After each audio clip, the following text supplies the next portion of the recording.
Washington. Egy szövetségi fellebbviteli bíróság pénteken a legújabb testület lett, amely úgy ítélte meg, hogy a Trump kormányzat törekvése a születési jogon alapuló állampolgárság megszüntetésére valószínűleg alkotmányellenes.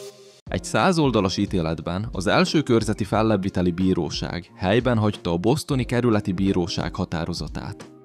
Ez a határozat megtiltotta a kormánynak, hogy végrehajtsa Donald Trump elnök azon végrehajtási rendeletét. Ez a rendelet jelentősen szűkítette volna a születési jogon alapuló állampolgárságot. Ez a jogelv kimondja, hogy minden az Egyesült Államok területén született ember automatikusan állampolgár.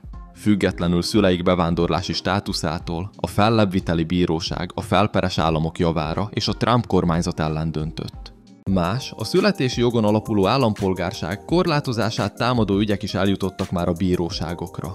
De ezekben sem az elnök javára született döntés. Nemzetünk történelmében a születési jogon alapuló állampolgárság korlátozására irányuló kísérletek a polgárháború előtti évtizedben hozott Dred Scott döntéstől a kínai kizárási törvény végrehajtásának indoklásáig a Wong-Kim-ark ügyben nem tartoznak a dicsőséges fejezetek közé, írta a bíróság elnöke. Valójában ezeket a törekvéseket mind elutasították. Egyszer a nép az 1868-as alkotmánymódosítással. Majd 3 évtizeddel később a bíróság ugyanarra a módosításra hivatkozva, egy olyan időszakban, amikor a bevándorlással kapcsolatos feszültségek szintén magasak voltak.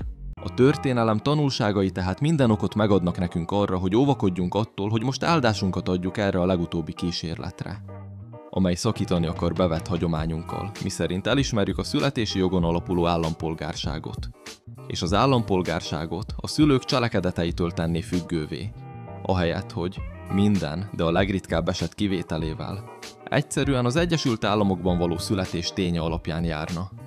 Zárta döntését a fellebbviteli bíróság. Trump úr hivatali idejének első hetében aláírt egy végrehajtási rendeletet, amelynek célja az volt, hogy megszüntesse a születési jogon alapuló állampolgárságot a dokumentumokkal nem rendelkező bevándorlók, vagy ideiglenes vízummal rendelkező személyek gyermekeinek esetében.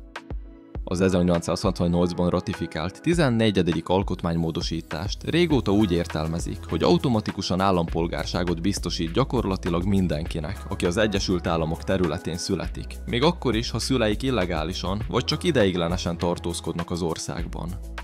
Szövetségi bírók több államban is megakadályozták, hogy a rendelet hatályba lépjen.